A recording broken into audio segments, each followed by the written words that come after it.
let's talk about the exhibition encounter.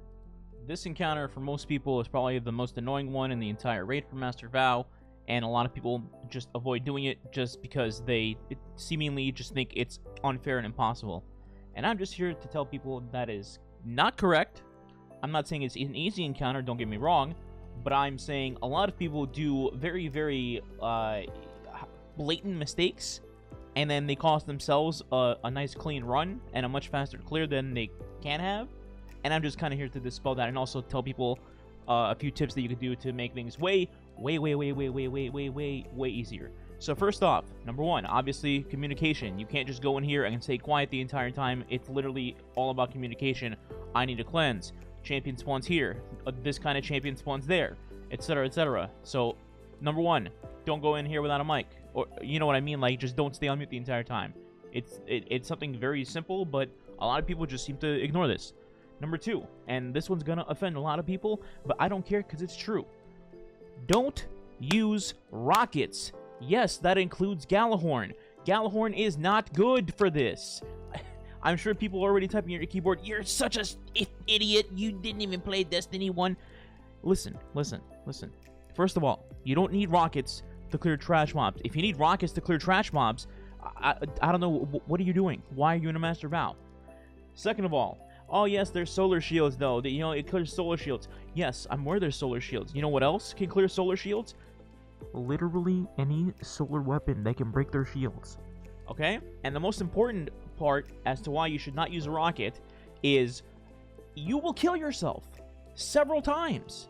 Why? Because it's very small rooms with a ton of ads, and on top of all of this, you have people running around with relics. One cleanse of a relic while you're trying to shoot something with a rocket, and you're dead. And then you're gonna be like, "What the hell, dude? It's your fault. You killed me. How dare you try to cleanse me so I can see my screen? You asshole. Blah, blah, blah." No, it's your fault. You use the rocket, and you just blatantly spamming it around thinking you can get away with it. It's your fault. Stop it. Get some help. Next, well, if you're not going to use rockets, what should you use? First off, Agriceptor, literally God mode, literally dunks on the entire room of every room in the history of Uganda. You will see on screen in a second here why it dunks on everything, particularly on the left side, which will matter a lot. 2, the Iron Banner Sword. You can technically use any sword here, but the Iron Banner Sword, which is void and can roll chain reaction, is God tier here, plus, volatile flow and all that stuff. Then you have the chain reaction sword from GOA, Grass of Avarice, also really good. And then you could even use like Solar Scar or something because it's a solar sword, or even I don't know, the Dreaming City sword, again because it's solar, because a lot of solar shields. Then for energy, you should always have either a void or a solar energy, or preferably both. So me, for example, I will run in this video Stars and Shadow, which is a solar pulse, and I can just break any solar shield that I want with it. Additionally, if I was trying to do like a hard carry, I would run this plus a funnel web SMG, and hypothetically speaking, if I was on the right side for room 3, I would have the pulse out, and if it's not an unstoppable champion, then I could take out my SMG and get ready for the overload champion in the next section. So that's another thing. You could hunt swap, you don't have to, but if you have the ability to, and if you're comfortable with it, then just bring a solar and a void weapon, and then you can alternate between champion stuns. Additionally, you should not have more than one person on well. It is not needed. Yes, trust me, well is not all that. There's other better things out there. For example, I am on Controverse Warlock in this clip. You'll see why. It is God tier. It's just incredible for the third room, and if you don't have a relic in the fourth room, it also goes ham. That's about it. Those are some general tips in terms of like what to use. Honestly, the rocket one is just the big one, in my opinion. Now, let's talk about the actual like fight itself. So the first room, obviously, you start the encounter. I don't think I need to tell people what to do there. Second room is really, really relaxed. You just split up 3-3, and then you just cleanse your teammates, so they don't go blind. And then that person kills the knight whenever he spawns. Not a big deal. If you're doing challenge, then obviously you kill the first knight and you don't kill the second knight, and you have to be efficient with your time. Third room, which is what is frozen on the screen right here, right now. I'm going to be going left on this third room. You can divide your teammates accordingly with the relics to go whichever way you want, but I specifically, myself, the anchor, will be going left. And you should have a designated anchor on your team that goes left in this example as well. Now, obviously, the taken relic person will be going to whichever side that is dependent on where the first blight will be. So, like, when we enter the room, if it's going to be on right, then we know the taken relic will go left with me. And if it's the opposite, then the taken relic goes right. Everything else, you just say, I'm going here, I'm going there, and then you just designate yourself to that side and don't alternate at all, assuming you wipe after the first couple of attempts. The only time you alternate is once you've killed your first gatekeeper. So, what I'm going to do here is, I have already told my teammates, once the first glyph keeper on the left side is dead, they all bail, and they all go to the right side to meet up my teammates, while I finish clearing up the ads on the left side. I'll tell you why in a second, but in the meantime, the right side, you should be killing your first glyph keeper and the scorn enemies on the bottom, and then slowly make your way up the staircase. Don't rush too far, because you will still need a cleanse from your relic person, assuming they went right, left, or left, right, whatever.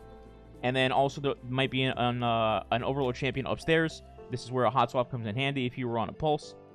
And then 2 more teammates will be joining you soon, so there'll be 5 of you going upstairs to that top right section, just to make things a little bit easier. Now, the reason I do that is because once the first glyph keeper is dead on the left side, you don't need anybody on the left side, because the anchor will take care of everything else and then join the rest of the team over there. So right now we have the taken blight here on the left side. That means that we're going to send the taking eye to the right side, and the top left here will be completely exposed to my abuse here in a second. So I'm just going this way. Boom. Yep. Yeah, that guy's dead. Moving on. So right here, this is why Controverse, or just even of any void class in this specific position, is nuts. What happens here is a bunch of ad spawn and the glyph keeper, and I'm just going to obliterate them instantly with just Controverse, basically, until the champion spawns anyway. So right here, just snipers are dead. Oh, look, solar guy, shield's broken. Okay, he's dead. Oh, shield broken. Okay, he's dead. Literally every single person I kill freezes everything else on top of that because of aggers. Okay, unstoppable champion stunned. He's already weakened. Okay, here's my sword. Bam, you're dead. So right here at this point, the moment somebody reads the symbols, everybody bails except me. Like I mentioned, you don't need anybody on the left side after this because of what I'm going to do. So everybody focuses the right side and just beats everything down very quickly on the right side and then heads towards the door. Left side won't have anything except for one final blight to cleanse, but you don't need to take care of that until you've cleared the entire right side and you just come back to the top left to get your final 3 symbols. So here we go. What I'm going to do here by myself is look directly to the left here that you would see normally if you're coming up the staircase, and I'm going to kill this one wave of ads. And what this is going to do is it's just going to progress the encounter to spawn more enemies that you need to kill to progress to the next door. I single-handedly kill these by myself without needing any heavy whatsoever. Simply throw an aid, turn on aggers. That's it. If there's a champion here, you could try to throw the weaken aid a little further so it stuns the champion right there, and then you just wail on him with your sword and he dies. Or even you can just kill him while in this Agger Scepter mode if the nade is on him, because it'll keep overload stunning him over and over. You don't even need to kill this guy, by the way, because everything else is dead. You already fulfilled your requirement. By the way, that champion is RNG to spawn there. It's not guaranteed every time. So that's it. At this point, I'm like, oh, we know everything. I don't need to be here. Okay, goodbye. I'm leaving. And then I'm going to join my teammates over on the right side, like I mentioned. I'm going to get a cleanse right here, and then I'll be good to go. We have the first symbol already. At this point, we just go upstairs, and we wail on everything. Like I mentioned, there might be an overload up here. They probably already killed it, if there was.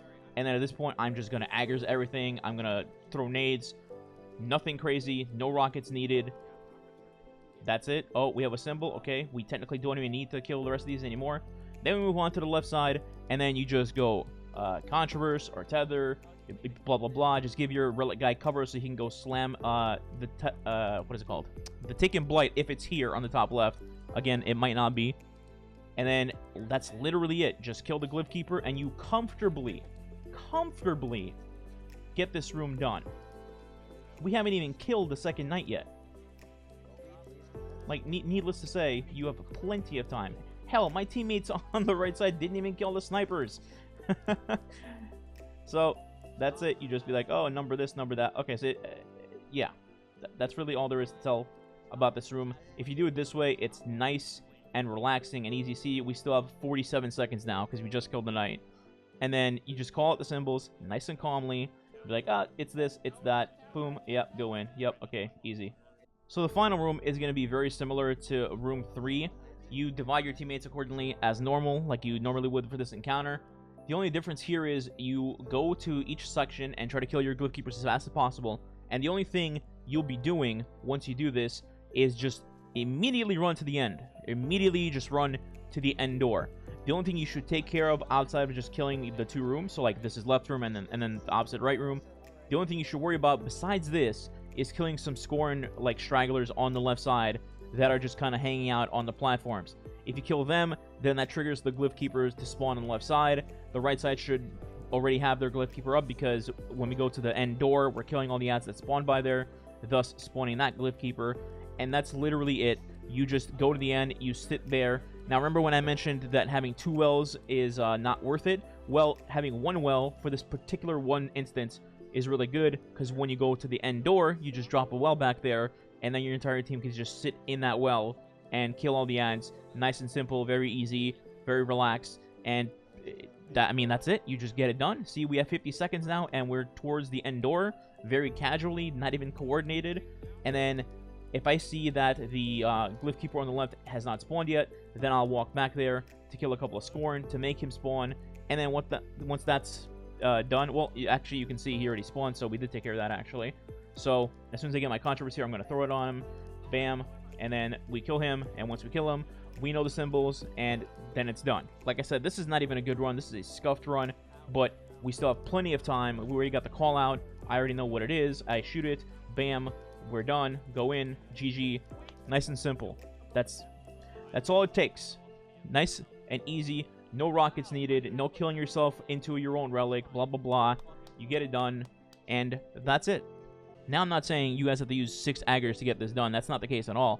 I'm just recommending people use other stuff like Witherhoard, Aggers, Controverse Nades, anything with AoE damage in general. Hell, you could use Trinity Ghoul for this if you really felt like it. Things like that. I'm not saying it's impossible to get it done with rockets, because obviously that's also not the case. You can get it done with rockets. I'm just saying not using rockets minimizes the dumb deaths that you could have in these runs when people are already, like crunching together in little corners and stuff like that. And once people start going down, each room gets more and more complicated and you lose more and more time. So why complicate things even more when you can just run things that can ad clear just as well and not cost you revives and time, So that's it. I'm sure some people are going to get up in arms anyway, just because I said don't use Gallahorn, it sucks, blah, blah, blah. But take a joke, man. Just learn to take a joke, okay? I swear. It'll be fine. It'll be okay. Hopefully this helps you guys get Exhibition done, especially if you're doing it for the challenge week, which is next week. And, yeah, have fun with that. I'm sure everybody is looking forward to it. Smile. Catch you in the next video. Goodbye.